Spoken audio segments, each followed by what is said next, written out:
Struggling to copy prompts in Google AI Studio? Here is the quick way to do it. Now, here, if you click this three dot icon and click on make a copy, it will just appear here on history. Here you see it, but in order to copy it, just what you will do is just click on the screen like this.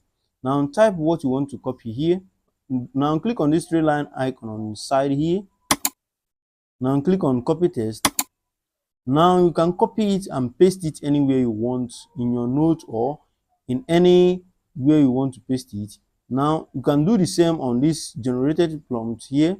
Just click on it like this and then click on these three line icons this side here and then click on copy text here. You see I've copied it, you see it. Now I can paste it anywhere I want. So if you found this video helpful, give us a thumbs up, like, subscribe and click on the bell icon for more helpful tech tutorial. And also if you have any question, leave it at the comment section. I will do so to reply you. Tell me the greatest prompt you have generated.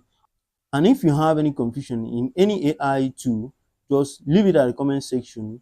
I will do so to reply you or make tutorial in order for you to learn it and learn how to use it. See you on the next video. Watch this video on the screen in order to know how to use this Google AI Studio. Also, you can find it on the description section. See you now.